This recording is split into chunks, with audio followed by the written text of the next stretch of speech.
Hello, and welcome to English in Advance. I am your host, Jessica, and I am so incredibly happy to see you here today. If you are listening to this, you are probably trying to improve your English and get to that next level of fluency. Today, we are going to dive into a really fascinating topic. We are going to look at B2 English listening practice, focusing on how to disagree politely in English at a B2 level.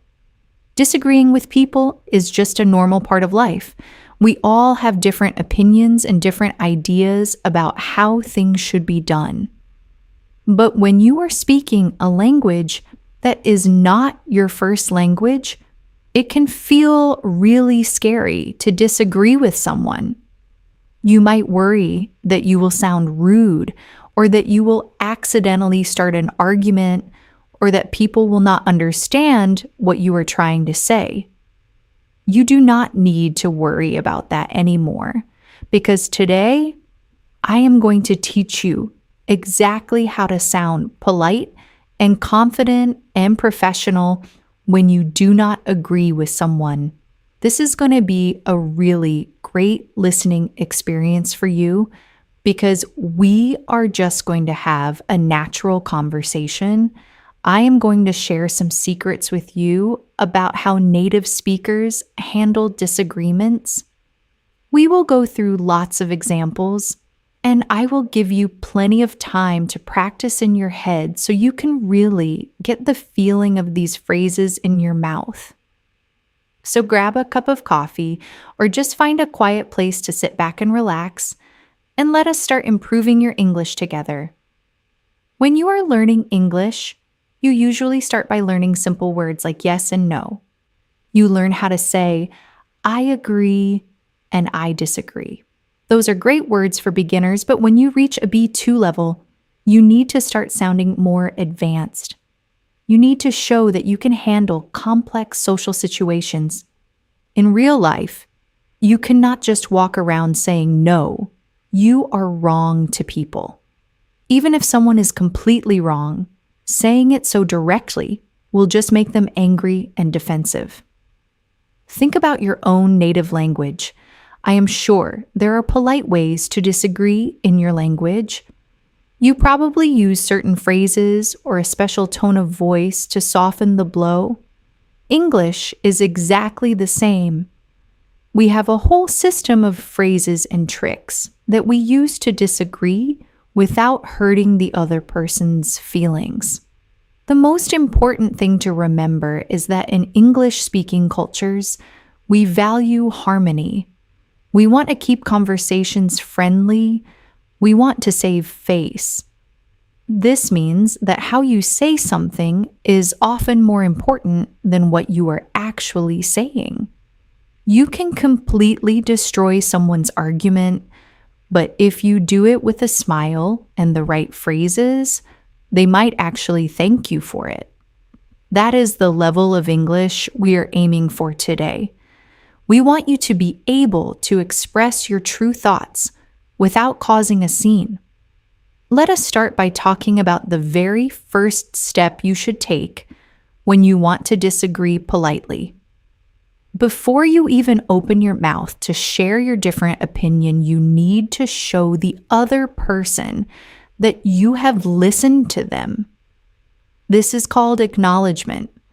If you just immediately jump in with your own idea, people will feel like you do not care about what they just said. It is very disrespectful. So you always want to start with a phrase that proves you were paying attention.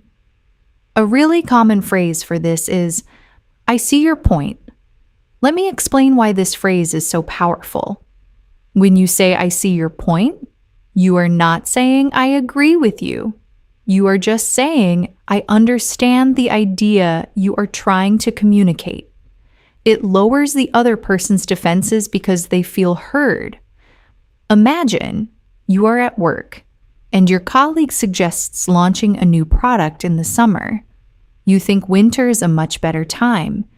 If you just say no, winter's better, your colleague will probably argue with you.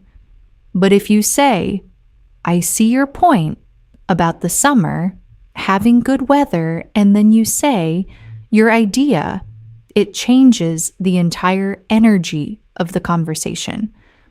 Another beautiful phrase you can use is I understand where you are coming from. This one is excellent because it shows empathy. It shows that you understand their motivation or their background. You might say, I understand where you are coming from and I know you want to save money, but I think this cheaper option will break easily. Do you hear how smooth that sounds? You are still telling them no, but it feels like a gentle conversation instead of a fight. Let us look at another way to acknowledge someone before disagreeing. You can use the phrase, that is a fair point. Native speakers say this all the time. It is a very casual but very polite way to validate someone. Imagine you are talking to a friend about where to go on vacation. Your friend says, we should go to Paris because the food is amazing. You actually want to go to Rome. You can say, that is a fair point. The food in Paris is incredible, but I have always dreamed of seeing the Colosseum. By saying that is a fair point, you are giving your friend a little compliment. You are telling them that their idea has value. This makes it so much easier for them to accept your different idea. There is also the phrase, I hear what you are saying. This is very similar to I see your point, but it focuses on the act of listening. If someone is talking a lot and explaining something very passionately, saying, I hear what you are saying, is a great way to calm them down before you introduce your opposing view. You are basically saying, please relax, I am listening to you, and now here is my thought. All of these acknowledgement phrases are like a bridge. They connect their idea to your idea without breaking the relationship. As a B2 English learner, you should try to memorize at least 2 or 3 of these and force yourself to use them every time you disagree with someone for the next few weeks. It will feel strange at first, but soon it will become a habit. Now, I want to talk about a very common mistake that English learners make when they try to be polite. They use the phrase, yes, but. Please try to remove yes, but from your vocabulary. I know it sounds polite because it starts with the word yes, but in English, the word but erases everything that comes before it.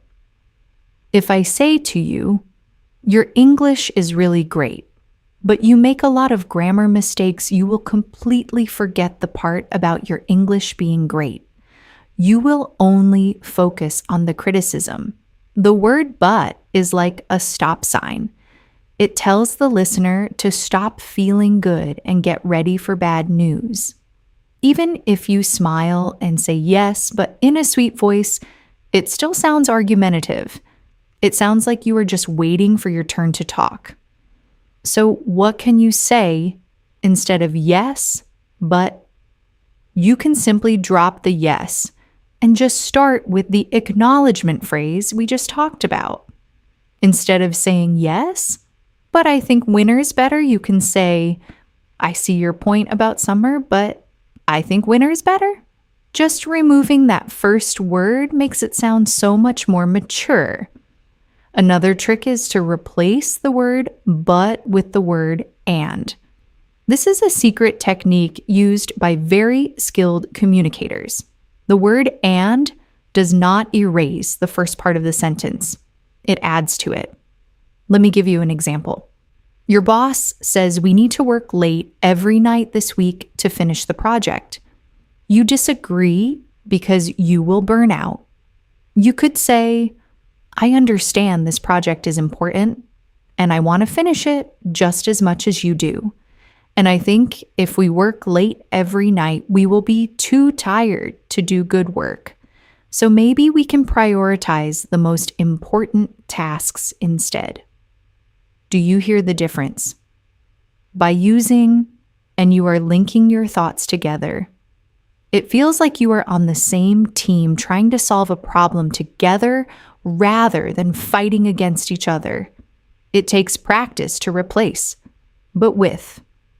But once you master it, you will sound incredibly fluent. Let us move on to another fantastic strategy for polite disagreement. This is called partial agreement. Sometimes you actually agree with a small piece of what the other person is saying, but you disagree with the main conclusion. This is the perfect opportunity to use a partial agreement phrase. The most common one is, I agree with you up to a point. This is a very British sounding phrase, but it is used all over the world now. It means I agree with the first part of what you said, but not the end. Imagine your friend says all politicians are corrupt and we should never trust any of them. You might agree that there is a lot of corruption, but you do not agree that every single politician is bad. You could say, I agree with you up to a point because there is definitely a lot of corruption, but I think there are still some good people trying to make positive changes. This phrase is wonderful because it starts with the words I agree. When the other person hears I agree, their brain immediately relaxes. They think, oh good, we are on the same page. Then you carefully add your limitation, which is up to a point. It is a very gentle way to introduce a different perspective. Another similar phrase is that is partly true. This is a bit more direct, but still very polite.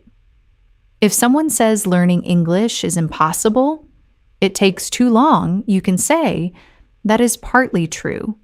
It does take a long time, but it is definitely not impossible if you practice every day. You are validating their frustration about the time it takes while gently correcting their belief that it is impossible. There is another phrase that I absolutely love for partial agreement. It is, I can see that, but wait, did I just use the word but? Yes, I did, but in this specific structure, it works well because the phrase, I can see that is so strong that it balances out the but. I can see, that means I can see the evidence of what you are talking about. For example, if someone says this restaurant is terrible, the service is so slow, you can say, I can see that the service is a bit slow today, but I think the food is actually really delicious. You are agreeing with their observation about the slow service, but you are disagreeing with their final conclusion that the restaurant is terrible. You can also use the phrase, you have a point there. This is a very casual and friendly way to partially agree. Imagine your roommate says we should stop buying coffee from the cafe every morning. It is too expensive. You agree that it is expensive, but you really need that coffee to wake up. You say you have a point there. It is getting really expensive, but I just cannot function in the morning without it. You are giving them credit for having a good point, but you are still standing your ground about your need for coffee. The key to partial agreement is to always be honest about the part you agree with. Do not just make it up. If they make a point that you genuinely think is smart, then say so. People respect honesty more than fake politeness. Now let us talk about how to state your own opinion after you have done the polite acknowledgement. Many learners struggle with this part. They do the acknowledgement perfectly and then they just freeze. They do not know how to transition into their own thought. A great way to do this is to use phrases that show you are expressing a personal feeling rather than a universal fact. If you say that is wrong, you are stating a fact, and it sounds very aggressive. But if you say, I feel, or I personally think, or from my perspective, You are wrapping your disagreement in a soft blanket. You are saying, this is just my brain, this is just my experience. It makes your disagreement much easier to swallow. Let me show you how this works in a full sentence. Your friend thinks that the only way to get a good job is to go to university. You disagree because you know a lot of successful people who did not go to university. You could say, I understand why you think that, because university is a traditional path. And I personally feel that work experience and building a network can be just as valuable as a degree. Notice how I used I personally feel. It makes the sentence sound thoughtful and calm. If I had said you are wrong, work experience is better, it would sound like an attack. But by owning the opinion as mine, I am just offering it to the conversation like a gift. Another beautiful phrase to introduce your opinion is the way I see it. This is very common in both casual and professional settings. The way I see it implies that you have thought about the situation carefully and you are sharing your unique viewpoint. Imagine you are in a meeting and someone suggests cutting the marketing budget completely to save money. You think that is a terrible idea because nobody will know about your product. You say, I understand that we need to cut costs right now, and the way I see it, if we cut the marketing budget completely, our sales will drop even faster next year. So maybe we could reduce it by a small percentage instead. The way I see it shows that you are analyzing the situation. It makes you sound like a leader. You can also use the phrase, I tend to think. The word tend is great because it means usually but not always. It shows that your mind is open. If you say, I tend to think that working from home is more productive, it leaves room for discussion. It does not sound like a strict rule. It sounds like an observation. I also really like the phrase, my impression is. This is perfect when you are talking about something you have observed, but you are not 100% sure about.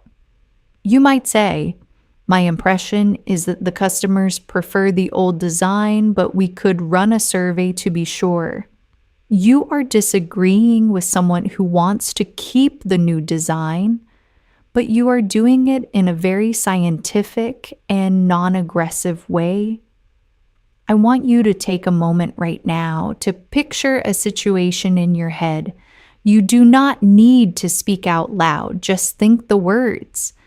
Imagine you are talking to a colleague who wants to cancel the weekly team meeting. They say, these meetings are a waste of time. We just talk about nothing, and we could be doing real work instead. You actually disagree. You think the meetings are important because they help the team stay connected. How would you use the phrases we just learned to disagree politely? Think about starting with an acknowledgement. You could say, I see your point about wanting more time for real work, then transition with a partial agreement. You could say, that is partly true, sometimes we do get off topic, then state your opinion using a soft phrase. You could say, but I personally feel that staying connected as a team is really important for our mental health and productivity. Did you think of something similar? If you did, you are doing amazing. You are already thinking like a B2 English speaker. You acknowledge their frustration, you validated it a little bit, and then you offered your perspective without making them feel stupid. This is a skill that will help you in every area of your life. I want to dive a little bit deeper into a specific type of polite disagreement. Sometimes you do not want to just state your own opinion. Sometimes you want to guide the other person to see the flaw in their own idea without actually pointing it out. This is a very advanced communication skill, and it is incredibly useful in business. The best way to do this is by asking a gentle question instead of making a statement. When you ask a question, the other person has to stop and think. They have to process your question, and often they will realize their own mistake without you having to say a single negative word. The magic phrase for this is, have you considered? Let me give you a very clear example of how this works. Your business partner wants to invest all of the company money into one single stock because it is doing really well right now. You know this is dangerous because the stock market goes up and down. If you say no, that is too risky, we will lose everything. They might get defensive about their idea. But if you say that stock looks really promising right now, and have you considered what might happen if the market suddenly drops next month? By phrasing it as a question, you are making them imagine the negative outcome themselves. You are planting a seed in their brain. Another great question phrase is, what if? What if we launch the product and it has a bug? What if the client says no to our proposal? What if we cannot find enough staff? These questions force the other person to think about the risks. It is a very polite way to disagree because you are not saying their idea is bad. You are just asking them to explore it further. You can also use the phrase, how would that work if? This is perfect for pointing out logistical problems.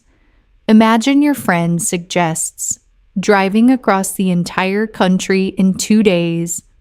You know that is physically impossible because it takes 5 days to drive that far.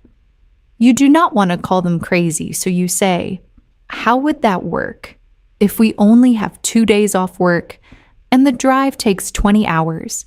You are just asking for their plan.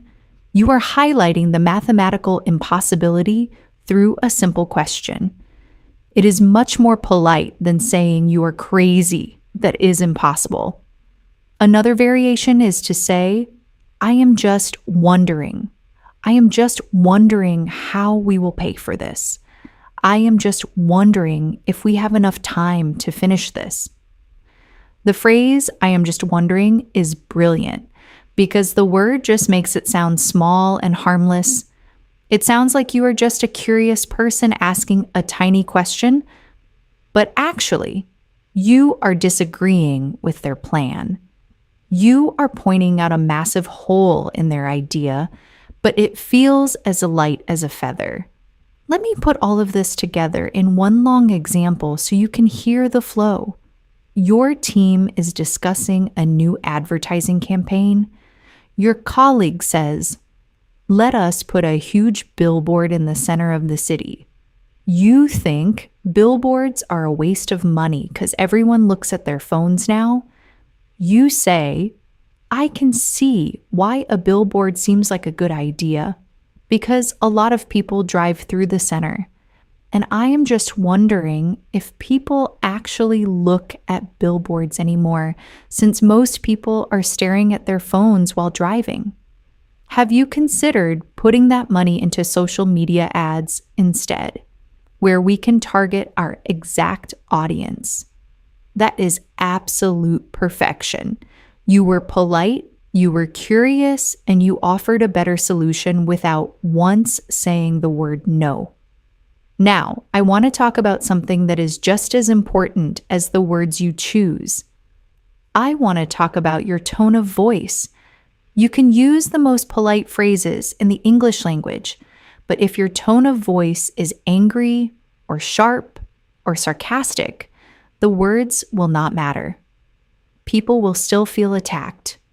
When you disagree politely, your voice needs to match your words. You need to sound calm and warm and reasonable.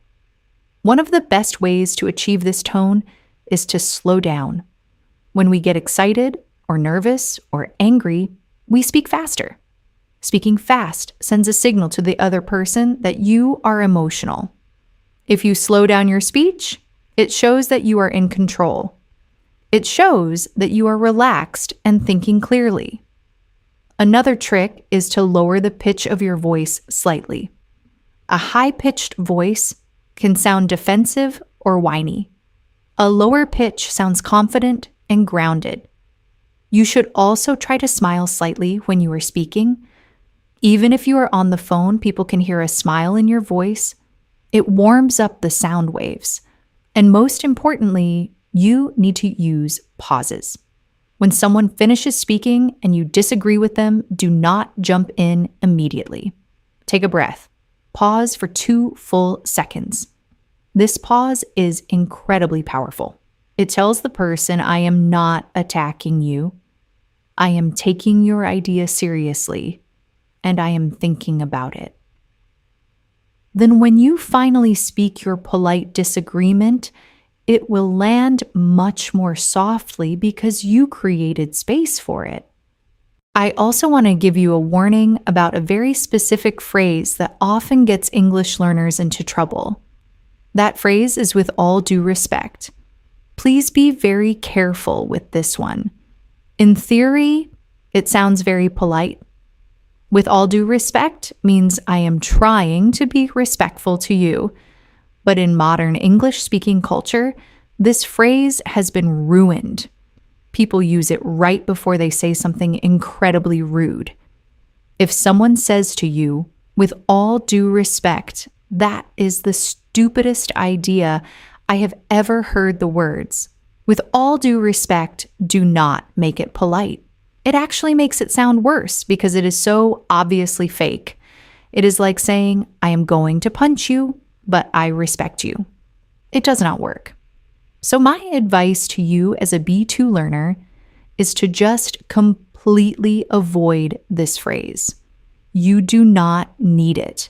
You have all the other beautiful phrases we have talked about today. If you want to show respect, just show it through your tone of voice and your acknowledgement phrases. You do not need to announce it. Announcing respect usually means you are about to be disrespectful.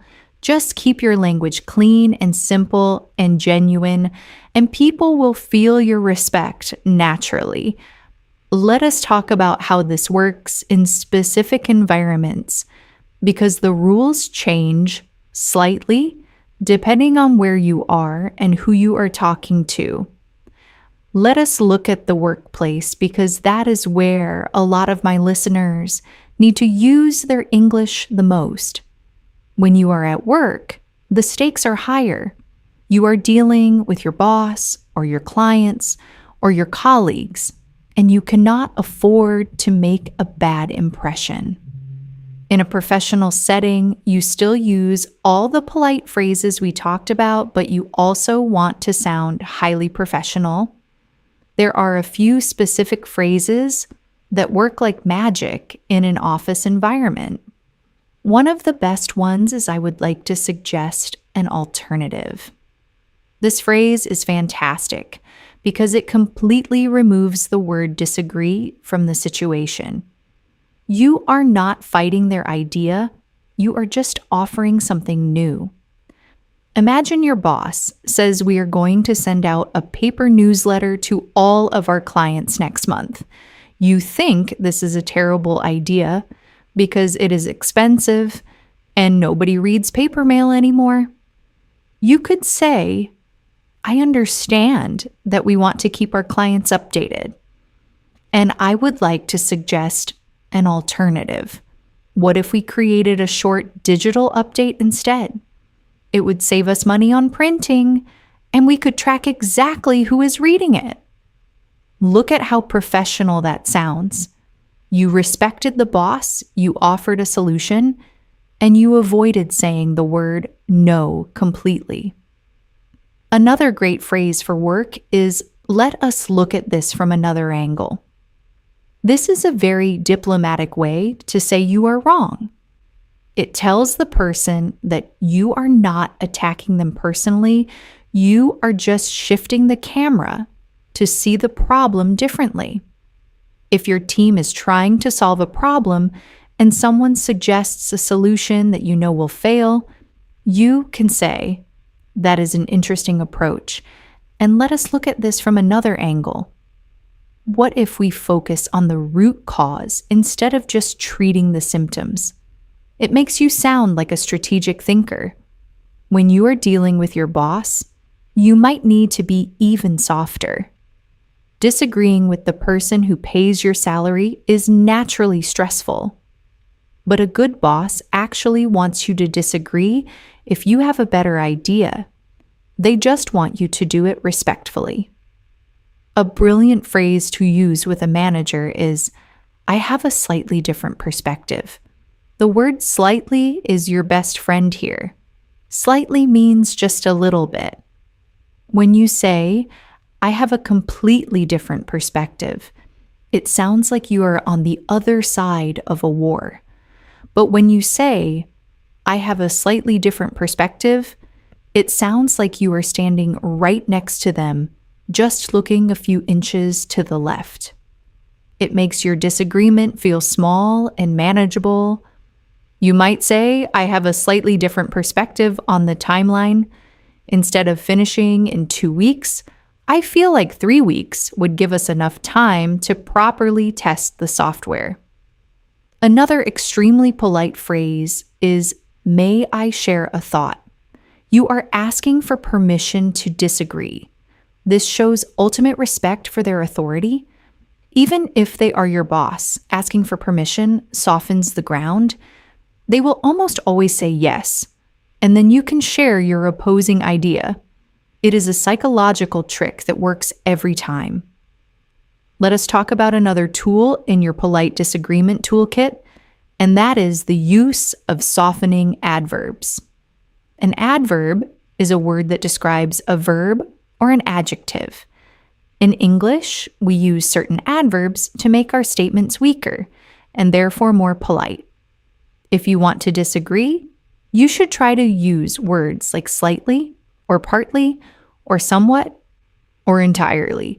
Let me show you how entirely changes a sentence. If you say, "I disagree with you," it is very direct.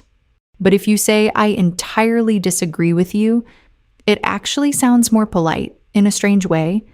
It sounds like you have thought about it very deeply, and you are being honest rather than just being dismissive. However, you have to be careful with entirely because it is strong. Slightly is much safer. You can say, "I am slightly concerned about this plan," instead of saying, "I am terrified this plan will fail." You are telling the truth, but you are turning the volume down on your emotion. Somewhat is another great word. You can say, "I am somewhat hesitant to agree to this budget." It shows that you have doubts, but you are not digging your heels in. You are leaving room for discussion. These little words are like shock absorbers on a car. They make the bumpy road of a disagreement feel smooth. When you speak English, try to sprinkle these adverbs into your sentences. It will instantly elevate your B2 English to a C1 level.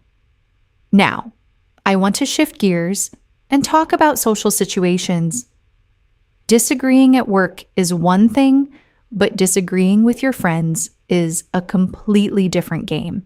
With your friends, you can be much more casual, but you still do not want to hurt their feelings. Friendships are built on trust, and if you are constantly shooting down their ideas, they will stop inviting you out. When you are with friends, the goal is to keep the mood light and fun, even when you have different preferences. Imagine you and your friends are trying to decide what to eat for dinner. One friend says, "Let us get spicy Indian food." You really cannot eat spicy food because it hurts your stomach. You need to disagree, but keep it casual. You could say, "I am not really feeling spicy food tonight, but I would absolutely be down for some Italian." The phrase "I am not really feeling" is perfect for casual settings. It is very native. It means I do not want to do that, but it sounds like a passing mood rather than a strict rule. Another great casual phrase is, I am not so sure about that. It is gentle. It shows hesitation. If your friend suggests going to a club that is very far away, you can say, I am not so sure about that. It seems like a really long drive. Maybe we could find somewhere closer.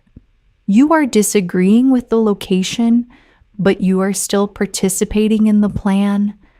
Sometimes with friends, you might disagree about something more serious, like politics or social issues. This is where friendships can actually break if you are not careful. When you are talking about deep personal beliefs, you cannot just use casual phrases. You need to combine the polite acknowledgement with a strong boundary. A beautiful phrase for this is, we are going to have to agree to disagree on this one.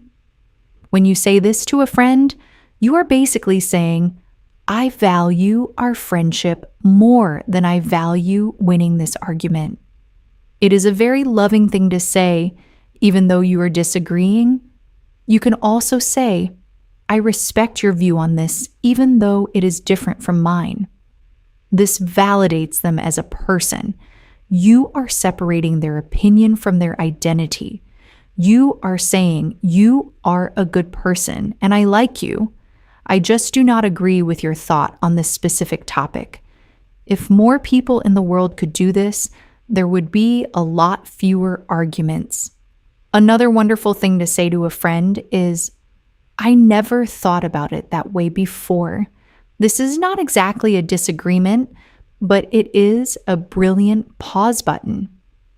If a friend says something that you completely disagree with, and you feel yourself getting angry, just say, I never thought about it that way before. Tell me more about why you feel that way. You are shifting from an argument to an interview. You are making them talk instead of fighting. Often, when people explain their thoughts out loud, they actually realize their own flaws. And even if they do not, you have bought yourself time to calm down and think of a polite response. Let us talk about a really specific challenge that English learners face. What do you do when the other person is not being polite? What if you are trying to be nice and they are being aggressive or rude? This happens a lot, unfortunately. You might say, I see your point, and they might yell back, no, you do not understand. When this happens, your first instinct is probably to yell back or to just give up and walk away. But there is a middle ground. You can maintain your polite English while still defending yourself. The best way to handle a rude person is to stay perfectly calm. Do not match their energy. If they get loud, you get quiet. This makes them look foolish, and it makes you look incredibly powerful. You can use phrases like, I would appreciate it if we could keep this conversation respectful. That is a very strong sentence, but it is perfectly polite. You are setting a rule for the interaction.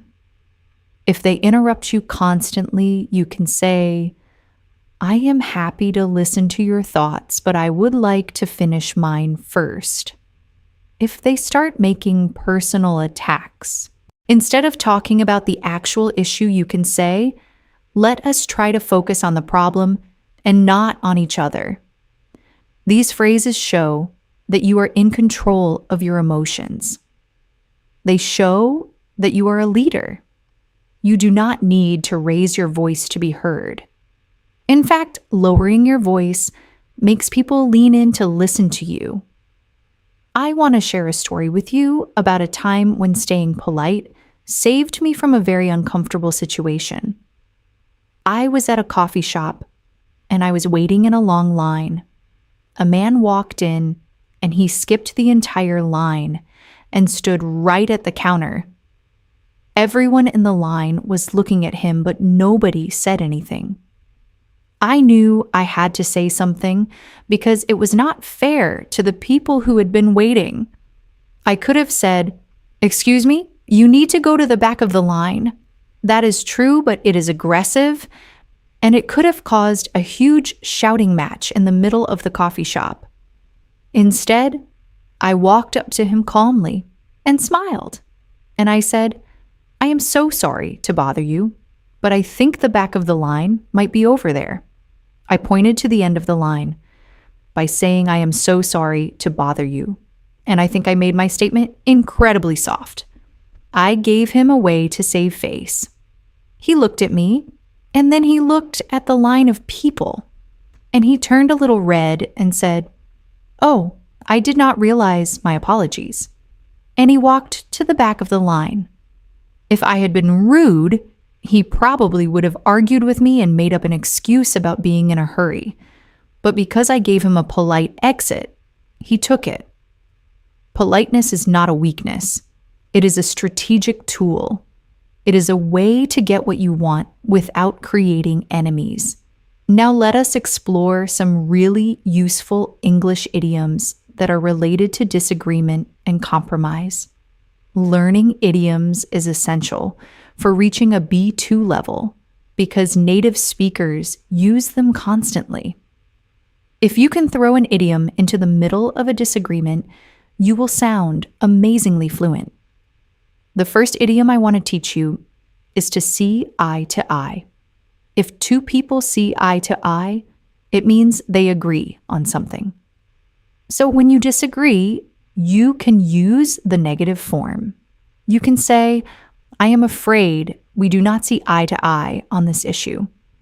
It is a very gentle way to say, "We completely disagree." It sounds poetic because it creates an image of two people looking directly into each other's eyes. Another amazing idiom is to agree to disagree. We already talked about this one, but it is so important. It means to stop arguing and accept that you both have different opinions. You can say, "We are never going to agree on this, so let us just agree to disagree." It is the ultimate peacemaker phrase. There is another idiom that I absolutely love, and that is to meet halfway. This is used when you are trying to find a compromise. A compromise is a situation where nobody gets exactly what they want, but everyone gets a little bit of what they want. If you and your friend are arguing about what movie to see, and you want to see an action movie, and they want to see a comedy, you can say, "Why do we not meet halfway and watch an action comedy?" You are meeting in the middle of your two opinions. It shows that you are flexible and that you care about their happiness just as much as your own. You can also use this in a business context. If a client wants you to finish a project in 5 days and you know it will take 10 days, you can say, "I understand you need this quickly, and I want to meet you halfway. I can deliver half of the project in 5 days and the other half in 5 more days." That is a very professional way to negotiate. Another fantastic idiom is to play devil's advocate. This is a very advanced phrase, and it sounds incredibly smart. The devil's advocate is someone who argues for the opposite side, even if they do not believe in it. They do this just to test the strength of the argument. Imagine your team is all excited about a new idea, and everyone is agreeing. But you see a potential problem. You do not want to be the only person saying no. So instead, you say, "I know we all love this idea, and I want to play devil's advocate for a minute. What if our competitor launches the exact same product next month? By saying you are playing devil's advocate, you are putting on a mask. You are saying, 'Do not get mad at me. I am just pretending to be the bad guy to help us make a better decision.' It is a brilliant way to introduce a disagreement in a group setting where everyone else is being overly positive. Let me tell you another story to give you more listening practice. I want you to close your eyes if you can, or just sit back and relax and just listen to the rhythm of the English language. Do not worry about memorizing the phrases, just let the words wash over you. Notice how the characters use acknowledgments and softeners and questions to navigate their disagreement. Sarah and John had been living together for 6 months. They usually got along really well, but one Saturday morning they had a clash. John wanted to spend $50 of their shared money to buy a new vacuum cleaner because their old one was very loud and did not pick up dirt well. Sarah did not want to spend the money because they were trying to save money for a vacation. Sarah took a deep breath and said, "John, I completely understand why you want a new vacuum cleaner, because this one sounds like a tractor, and it is frustrating to use." John laughed and said, "Exactly, it is driving me crazy." Sarah nodded and said, "I hear what you are saying, and I agree that we need a clean apartment, but I personally feel that $50 is a lot of money right now when we are trying to save for our trip to the beach." John crossed his arms and said, "But we cannot live with this vacuum cleaner. It is ruining the floors." Sarah kept her voice calm and said, "I tend to think we could find a cheaper solution. Have you considered looking at secondhand stores? Or maybe we could just buy new filters for this one to make it work better for a few more months." John paused and thought about it for a second. He uncrossed his arms and said, "I had not thought about new filters. I guess we could try that." Sarah smiled and said, "Great. And maybe if we save the money on the vacuum, we can afford an extra night at the hotel on our trip." John smiled back and said, "That is a fair point. I would rather have an extra night at the hotel." They ended up buying a $5 filter, and the vacuum worked perfectly. Did you notice what happened in that story? Sarah never said no to John. She validated his frustration about the loud noise. She used phrases like, "I completely understand and I hear what you are saying." She offered her opinion using, "I personally feel and I tend to think." She offered a solution using a gentle question with, "Have you considered?" And finally, she closed the disagreement by linking the compromise to something John cared about, which was the hotel. It was a masterclass in polite disagreement. When you listen to stories like this, your brain absorbs the grammar and the vocabulary naturally. You do not need to study a textbook to learn this stuff. You just need to hear it in context over and over again. Let us talk a little bit about cultural differences and disagreement, because this is a huge part of learning English. When you learn English, you are not just learning words. You are learning how Western culture works. In many cultures, disagreeing with an older person or a boss is completely unacceptable. You are expected to say yes and agree with everything they say out of pure respect. In English-speaking cultures like in the United States or the United Kingdom or Australia, the rules are a bit different. Respect is still very important, but it is shown differently. In these cultures, if your boss suggests a bad idea and you just say yes, you are actually considered a bad employee. You are expected to speak up. You are expected to share your perspective. However, you are expected to do it politely.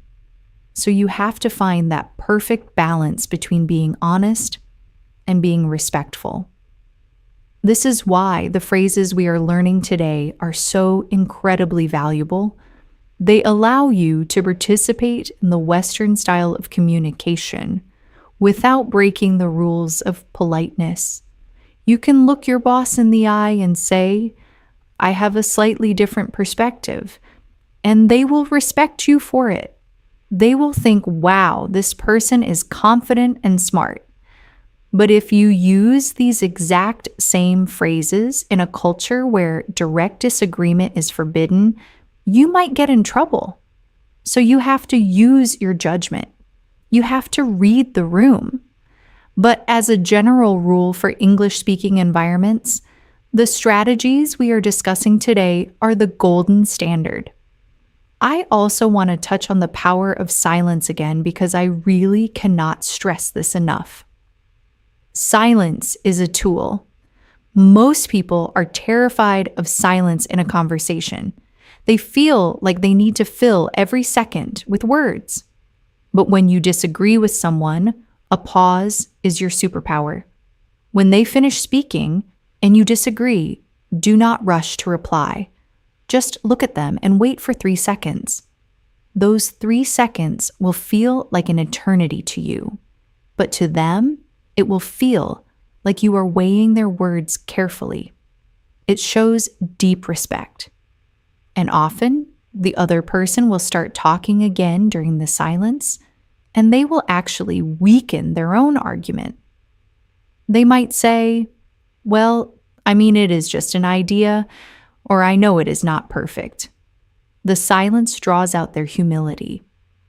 Then when you finally speak your polite disagreement, it feels much less jarring because the silence created a bridge between their words and your words.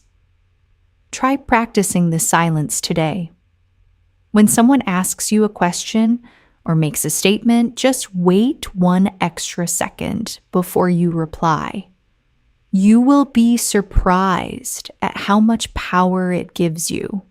Let us move on to another really important aspect of advanced English, and that is using the past tense to soften a statement. This is a very clever trick that native speakers use all the time without even realizing it. If you want to disagree, or if you want to ask someone to do something, you can change the verb into the past tense to make it sound softer and more distant. Let me give you an example. If you say, I want to go home, that sounds very direct. But if you say, I wanted to go home, it sounds softer. It feels like you are just sharing a passing thought rather than making a demand. You can do the same thing with disagreement. Instead of saying, I think we should wait, you can say, I was thinking we should wait. The was thinking pushes the opinion into the past. It makes it feel less aggressive. You can also say, I was wondering if we could change the plan. It is much softer than I am wondering. Another great example is using the word could instead of can. Could is the past tense of can, but we use it for the present to be more polite.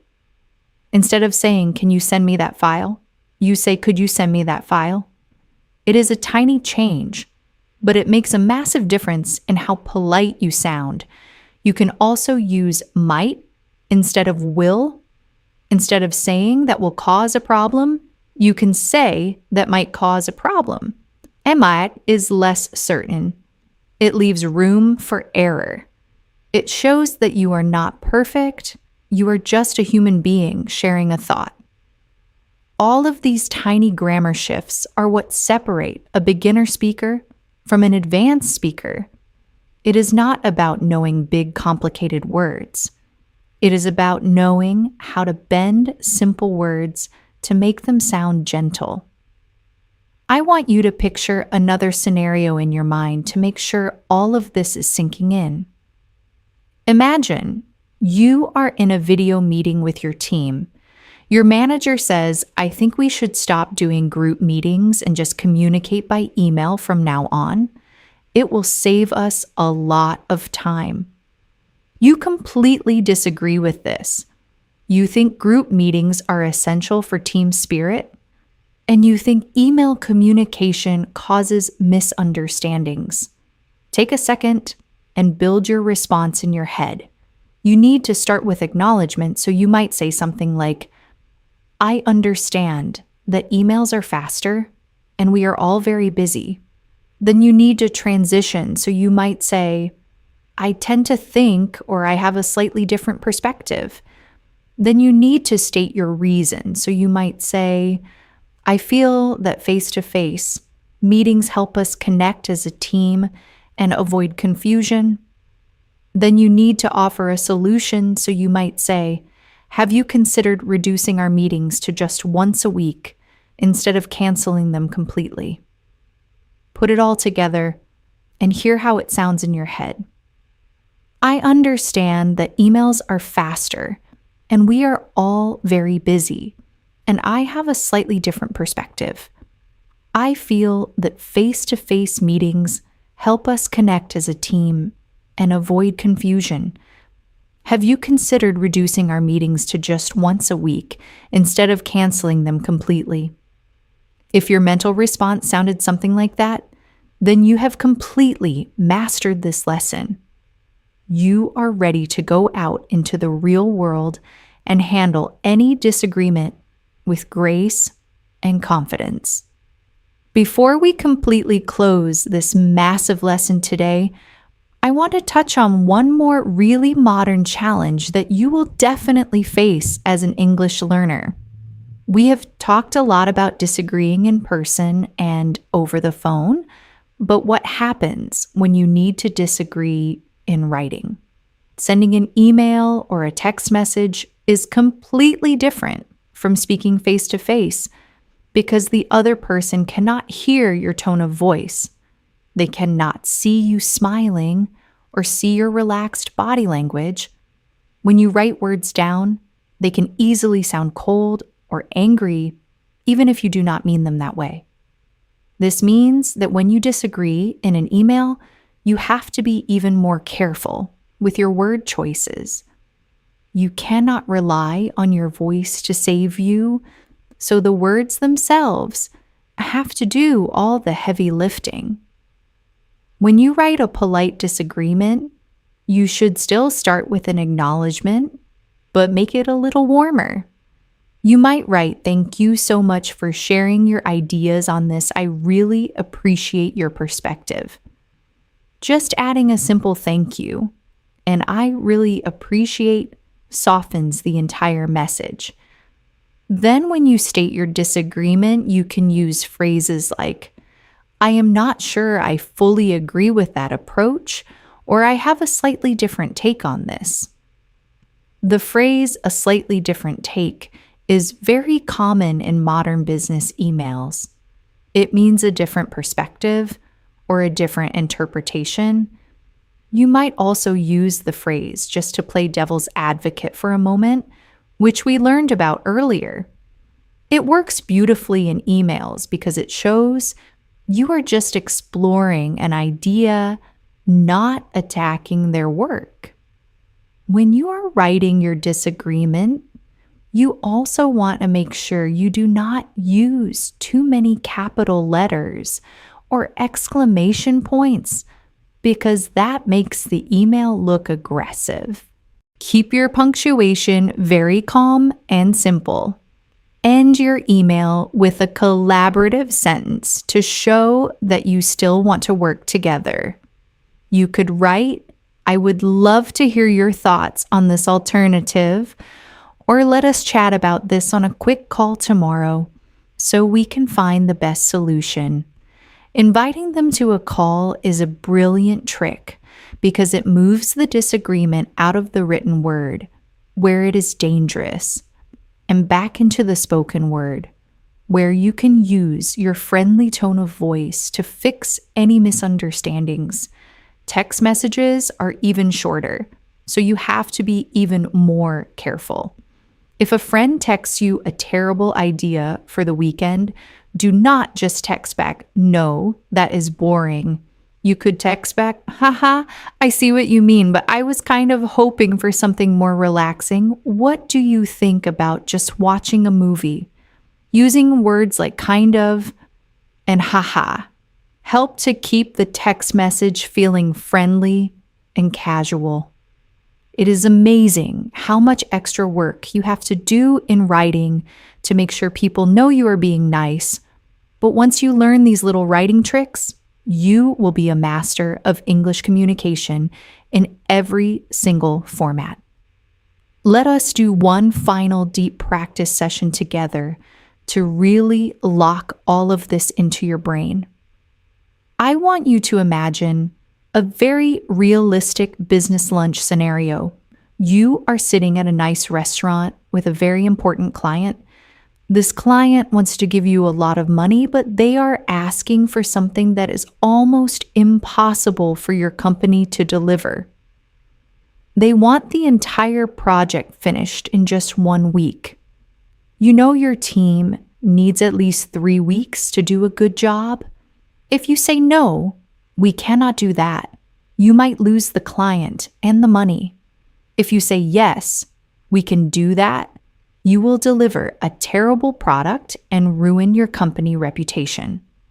You have to disagree politely and negotiate a better timeline. Let me walk you through exactly what you would say. Take a breath and smile at the client. You say, I really appreciate how eager you are to get this project moving, and I completely understand why a 1-week timeline is attractive to your business goals. That is the acknowledgement. You are making them feel smart and important. Then you transition. You say, I want to be completely transparent with you about our process. Being transparent is a great professional word that means honest and open. Then you state the problem gently. You say, from my experience, a 1-week turnaround might compromise the quality of the final product because we would have to skip our usual testing phase. Notice, you did not say, we cannot do it. You said a 1-week turnaround might compromise the quality. You are blaming the timeline, not yourself. Then you offer the solution. You say, how would you feel about a 3-week timeline where we guarantee a flawless result? Or I was wondering if we could break the project into smaller pieces and deliver the first piece next week. Do you hear how incredibly professional that sounds? You disagreed with their main demand, but you made them feel respected. You explained your reasoning without making excuses. And you gave them options so they still feel in control of the decision. If you can do that in real life, you will be unstoppable in your career. I want you to replay that scenario in your mind a few times today. Imagine the taste of the food. Imagine the sound of the restaurant. Imagine the client smiling when you handle the situation so smoothly. Visualization is a powerful tool for language learning. When you picture yourself succeeding in English, your brain actually starts building the neural pathways to make it happen in real life. I also want to give you a very specific method to practice this exact podcast episode when you hit the stop button. It is called shadowing, and it is used by top language learners all around the world. Shadowing means listening to a native speaker and repeating their words immediately after them like an echo. You do not need to pause the audio. You just speak along with me a fraction of a second behind. When you do this, your mouth has to move at the exact speed of a native speaker. It trains your muscles to form the English sounds correctly. It also trains your brain to process English without translating it into your native language first. I want you to pick 3 of your favorite phrases from today. Maybe you choose, I see your point. Maybe you choose, have you considered? And maybe you choose, I personally feel. Find the moments in this podcast where I said those phrases. Listen to how I said them. Notice where my voice went up and where it went down. Notice which words I stressed and which words I said quickly. Then try to copy me exactly. match my emotion, match my rhythm. If you do this for just 5 minutes a day, your speaking confidence will explode. You will stop feeling like you are translating, and you will start feeling like you are just talking. It is funny how language works. When you learn a new way to say something, it actually changes how you think. Before you listen to this podcast, you probably thought of disagreements as scary or negative. You probably felt anxiety when someone said something you did not agree with. But now you have a toolkit. You have a mental safety net. The next time someone says something you disagree with, your brain will not panic. Instead, your brain will calmly search through your new toolkit and pull out a beautiful phrase. You will take a breath, you will smile, and you will say, I see your point, but I was wondering if. And when that happens, you will feel a rush of pride. You will feel the exact moment when your English crosses that invisible line from intermediate to advanced. It is a magical feeling, and I promise you, it is coming. At the end of the day, the entire reason we learn a language is to connect with other human beings. We learn English to make friends, to build careers, to travel, to understand different cultures, and to share our own unique thoughts with the world. If you are too afraid to disagree with people, you are only showing them half of your personality. You are hiding your true self. But when you learn how to disagree politely, you give yourself permission to be completely authentic. You can say, this is who I am, and this is what I think, and I respect you enough to share it with you in a kind way. That is the ultimate goal of English fluency. It is not about having perfect grammar. It is not about knowing every single word in the dictionary. It is about being able to express your complete self while making the other person feel valued at the same time. That is what makes a great communicator, and that is exactly what you are becoming right now.